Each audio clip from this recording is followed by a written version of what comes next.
أول حديث من رب الكون من الله سبحانه وتعالى لسيدنا رسول الله صلى الله عليه وسلم، قال له اقرأ، افهم، تعلم، أعي، أدرك، عشان تقدر تستمتع بالحياة والكون الذي تعيش فيه. ومن هذا المنطلق معنا دورة اليوم أكثر من رائعة. هذه الدورة بعنوان أسرار لغة الجسد وفن الاتيكيت الحركي.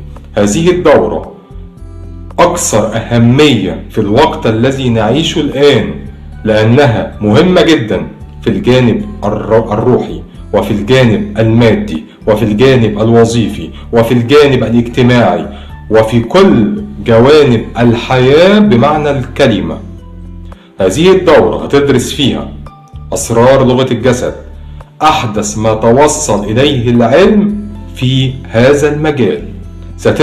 هتدرس في هذا الموضوع أو في هذه الدورة هتدرس فهم الشخصيات، كيف تفهم الآخر من غير ما يتحدث، كيف تفسر ما بداخل الآخر من طلته على حضرتك أو طلته على حضرتك، ازاي ان انت تفرق ما بين الشخصيات الصادقة والكاذبة، ازاي ان انت تقدر تطبطب على الآخر من فهم لغة جسده، ازاي ان انت يكون عندك اتزان في المشاعر، ازاي ان انت تقدر تعمل بالانس او توازن للمشاعر بتاعتك، ازاي ان انت تتعلم الا تغضب، ازاي ان انت يكون عندك اتيكيت في الملابس، اتيكيت في الحركة، اتيكيت في اشياء كثيرة جدا جدا جدا.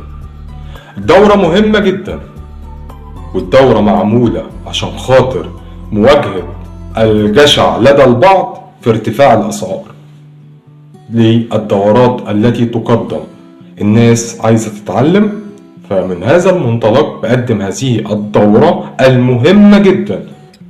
وقد يذهل البعض من كم المعلومات الهامة التي ستغير وتشكل شخصية، يعني مثلما يقال لا تزلزلها الزلازل ولا تحركها النوازل.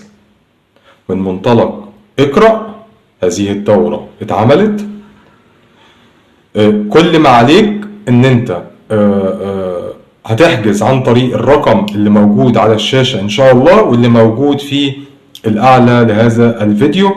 الدورة مهمة جدا جدا جدا، ومن اول دقيقة سيتم اثبات هذا الكلام في هذه الدورة. الدورة مدتها 3 ايام، هتدرس مكثفة، دورة